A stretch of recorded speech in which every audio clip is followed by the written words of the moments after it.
In 10, you can still cry over a busted nose and forget it a minute later. In 25, you stare at prisoners and teach yourself to feel nothing at all. 1921. You are born behind a bakery in Franconia. The smell is better than the pay. Your mother scrubs floors for coins. Your father limps from the last war and talks big to hide it. He finds work, loses it, finds it again. The family learns a rule early. Stability is rare. At home, talk is sharp. Money is short. When the rent rises, your father blames the politicians who lost the last war. He blames strangers. He never blames himself. Your mother keeps the peace by staying quiet. You copy her because it works. You count coins. You count threats. Both decide what you eat. In 1923, your mother carries a stack of notes. They buy a loaf for an hour. Then they buy nothing. You watch adults argue over paper. You learn that law can be loud and still fail. You also learn that a uniform always gets served first. You learn the street language. Who has food? Who has influence? Who has friends in uniform? You learn to look respectful and feel nothing. That skill grows fast in hard times. Your childhood is not gentle, it is practical. You watch your father polish his old medals. He tells you honor matters. Then he trades one medal for meat. You understand the real lesson. Pride buys nothing. Fear works. You are 8. School is strict and crowded. The teacher has a cane and a temper. You sit still, because sitting still hurts less. Outside, marches past the square. Flags change, faces change, but the shouting stays. A radio enters the apartment. It talks in one voice. It tells you who is guilty. It tells you who will fix everything. Your father listens with devotion. Your mother listens and stays calm. You listen because you are told to. Food is thin soup and bread. Winter is long. You stuff paper in your shoes. You learn to steal coal once and you learn to get caught once. A policeman twists your ear and says the state is watching. The pain is small. The warning is not. You stop trusting strangers early. You also stop trusting yourself. You learn to repeat what adults want. It keeps you safe. It also trains you for later. 1933. You are 12 when the new regime takes control fast. Teachers smile less and demand more. The classroom becomes a training room. You stand straighter because everyone stands straighter. You join the Hitler Youth because refusing costs your family. The leader writes your name and hands you a uniform. It feels like belonging. It is also surveillance. You march, hike, and learn basic field skills. You also learn who the state wants you to admire and who it wants you to suspect. At meetings, older boys talk about purity and enemies. They talk with confidence borrowed from posters. You do not understand every word. You understand the reward system. Obedience brings praise. Doubt brings trouble. You collect scrap metal for drives. You knock on doors with a smile that is not yours. You report who refuses, because refusing is noted. You learn that even charity can be forced. You learn to watch your own mouth. In films, they show loud fanaticism. In reality, the pressure is quiet. A teacher's stare, a neighbor's report, a father's approval. You follow the path because the risks are close. You are 16. The late 30s feel busy. Factories work. Roads improve. Uniforms multiply. Your family eats better, and your father credits the leader. Gratitude becomes politics. You spend weekends in camps. Wake before dawn. Roll call. March. Dig. Clean. Repeat. They call it discipline. It also teaches you to accept humiliation without flinching. If you are slow, you run extra laps. If your boots are dirty, you scrub floors until your hands burn. Nobody calls it cruelty. They call it making men. A neighbor tells a wrong joke. He vanishes from the street. People stop asking where he goes. People practice silence together. You start an apprenticeship in a workshop. You file metal, sweep floors, and listen to men praise strength. Air raid drills begin. You learn where the shelter is. You learn how fast rumor moves after a siren. The future looks like war. You learn what courage means here. Courage is not speaking truth. Courage is fitting in. You practice it daily. You get good at it. 1939. War begins and the town acts relieved. Men slap backs in the square. Women fold fear into their pockets. You are 17 and you want a future with food in it. Recruiters offer certainty and a uniform. You sign papers with a boy's handwriting. You go into the Reich Labor Service first. Spade on the sleeve, mud on the boots. You drain fields and build roads for the army. Barracks smell of wet straw and sweat. Meals are thin. Shouting is constant. You learn to move in groups and never alone. Letters arrive from the front. Some are proud. Some are empty. Some stop. Your father boasts that you will restore the family name. Your mother packs socks and tells you to keep them dry. That advice is real. Most other advice is propaganda. In films, war starts with music. In reality, it starts with cues. Lines for equipment, lines for vaccines, lines for trains. Then the line becomes a front. 1941. You are drafted into the regular army first. The Wehrmacht takes you, shaves you, numbers you. Then a recruiter from the Schutzstaffel, the SS, walks the barracks. He speaks of being elite. He mentions better rations and faster promotion. He leaves out what the job includes. You volunteer because you want control. You want status. You also want to escape being a replaceable face. You sign again. You swear loyalty to a man, not a law.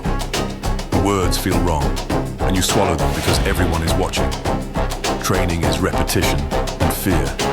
Run, crawl, shoot, clean, stand. You learn that a dirty button earns punishment. You learn that questions earn suspicion. You learn to look hard even when you feel hollow. In films, they show instant killers. In reality, they build you through boredom and pressure. The goal is simple. Break the private person. Keep the obedient tool. 1943. You travel east in packed rail cars. The air is wool and tobacco. Veterans do not brag. They joke in short, dead tones. You arrive in occupied land where maps stop matching reality. Villages look calm until they do not. Your days are guard duty, road checks, and sweeps. You carry a rifle and a shovel. Food is black bread, canned meat, bitter coffee substitute. Water tastes of metal. Lice settle in your seams. Sleep is a negotiation. You see civilians pushed into lines. You see papers demanded at gunpoint. You are told it is security. You are told it is necessary. You keep the line straight because refusing brings punishment and a bullet later. You tell yourself you are small. The system loves that excuse. An anti-partisan operation comes. The word is clean. The result is not. Your unit surrounds a hamlet. People are forced out. A few weapons are found. An officer decides it is enough. Shots follow behind a building. You are ordered to guard the perimeter. You obey. You do not fire. You also do not stop it. That is how guilt works in uniforms. 1944. The war turns against you openly. Supplies shrink. Replacements arrive younger. Boots crack. Ammunition is counted like gold. Officers still speak of victory and sound tired while doing it. You are moved west after months of losses. German towns look intact, and it makes you angry. Cafes still sell weak coffee. People complain about ration cards. You want to shout that the front is not a rumor. You do not.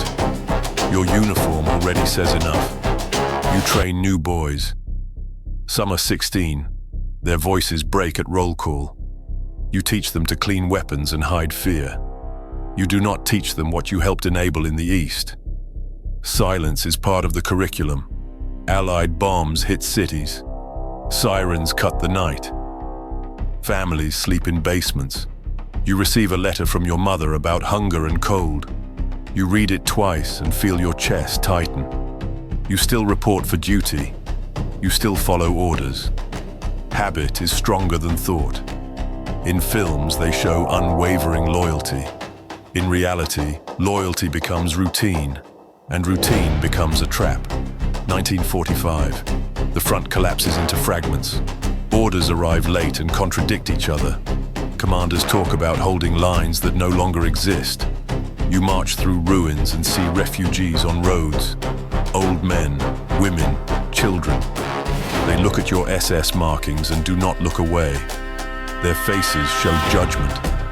You fight a defensive action near Silesia. Artillery shakes the ground. You dig shallow holes and pray they are deep enough. You share one loaf among 4 men. You drink melted snow. A friend is there at dawn and gone at noon. There is no speech, only absence. Retreat becomes the default. You drop gear to move faster. You stop caring about slogans. You care about feet and food. You also care about hiding your identity. You know what your collar means outside your own side. You are captured by Soviet troops at a roadblock. They strip your belt and papers. They notice the insignia. Their faces close. You are marched to a camp. The uniform that made civilians flinch now makes guards watch you harder. 1946. Captivity is routine without dignity. Thin soup, hard labor, more counting. You shovel snow and haul logs.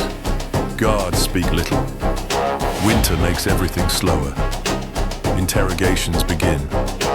Names, places, dates. You answer carefully. You deny what you can deny. You admit what you must admit. You learn that records survived even when towns did not.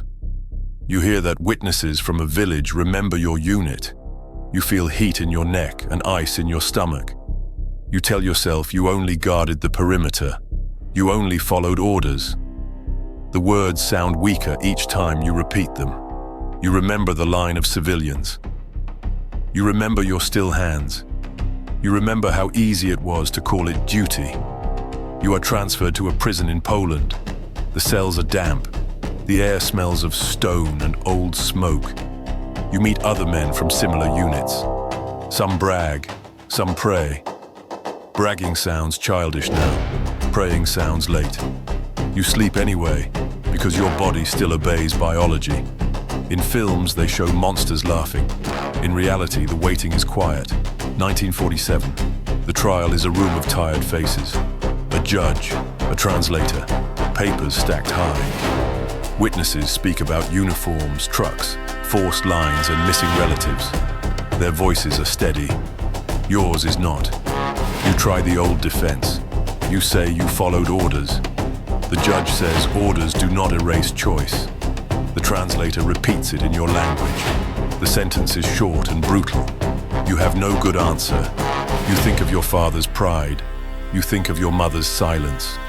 You wonder how many years of your life were traded for approval from men who never cared about you. You finally understand the system. It uses you, then discards you. The verdict is read. Death by sentence of the court. No drama, no shouting. A stamp, a signature, a date. Back in the cell, you stare at your hands. They look ordinary. That is the cold truth. Ordinary hands can do unforgivable things when a uniform tells them it is normal. You write one last letter to your mother. You keep it plain. You do not ask for forgiveness you did not earn. You ask her to live. Morning comes. Guards open the door. You stand because you are trained to stand. You walk because you are trained to walk. The sentence is carried out quickly. The life ends the way it was shaped. By orders, by fear, by choices you pretend you do not have.